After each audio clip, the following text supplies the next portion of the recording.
Hola, mi nombre es María Laura Hernández. Tengo un proyecto que se llama Lunchbox Confidential, donde abordamos diferentes áreas tanto de la psicología como de la educación. Y hoy vengo a hablarles un poquito como de la revolución educativa que se ha dado a raíz de esta pandemia.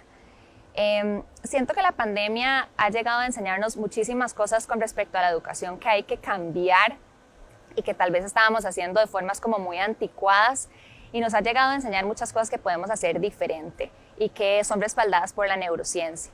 Entonces, por ejemplo, ¿cuáles son cosas que yo pienso que son importantes, que podemos plantearnos y podemos presentar para el futuro?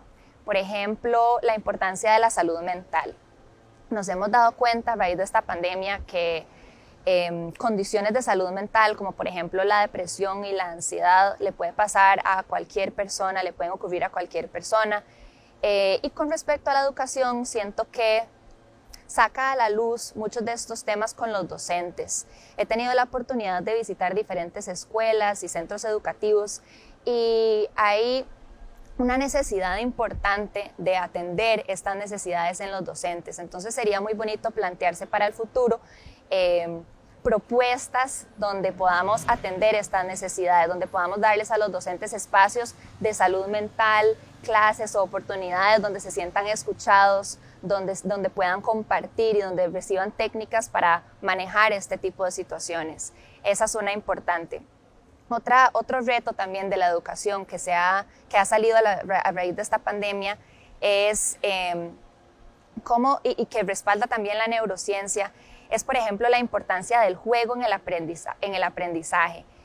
Nosotros ahora sabemos que el cerebro aprende a través del juego, y si nosotros entendemos esto, ¿por qué todavía seguimos teniendo una educación donde eso no es lo principal, donde no es importante que los niños jueguen, donde los niños socialicen, donde los niños se diviertan cuando están aprendiendo? Entonces es otra cosa que creo que es importante que deberíamos hacer y plantearnos para el futuro de la educación. Otra cosa también que considero importante es, y que también respalda la neurociencia, es que ahora entendemos muchísimo más acerca de cómo aprende el cerebro, cómo aprende nuestro cerebro. Entonces, nosotros entendiendo cómo aprende el cerebro, podemos hacernos otro montón de planteamientos, como por ejemplo para atender las necesidades educativas de las diferentes personas. Si sabemos que una persona aprende de cierta forma y otra persona aprende de otra forma, o podemos entender un poquitito más las particularidades de aprendizaje de las diferentes personas, ¿por qué no estamos buscando soluciones para poder atender esas necesidades, verdad? Esa es otra cosa que nos podemos plantear.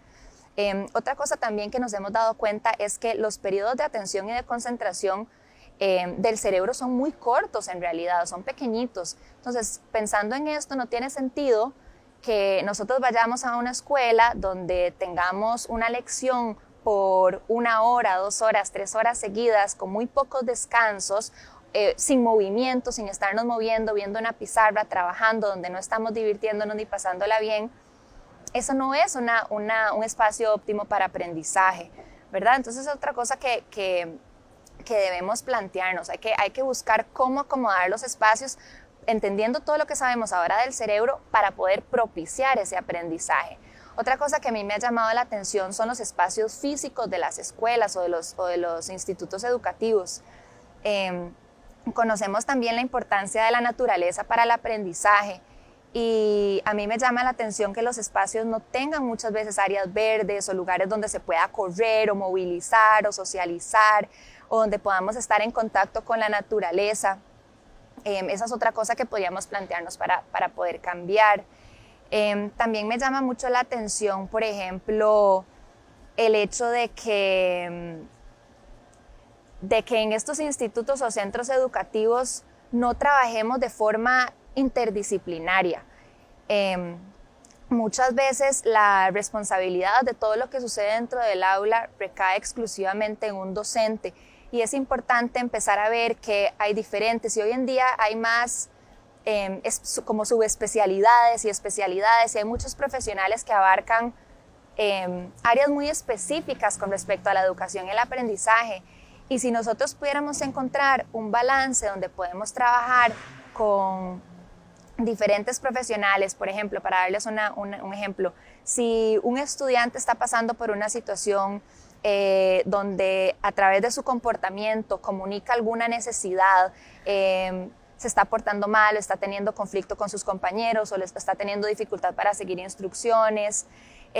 Muchas veces inmediatamente lo catalogamos como cierto tipo de estudiante, o que algo está pasando, o recurrimos a un castigo, o a algo que es más exclusivamente punitivo, y no nos damos cuenta que el abordaje de esa situación específica que está viviendo ese estudiante puede ser trabajada desde muchas áreas. Podría estarse trabajando, por ejemplo, con un psicólogo, con el equipo de apoyo de la escuela, con la docente, con la familia.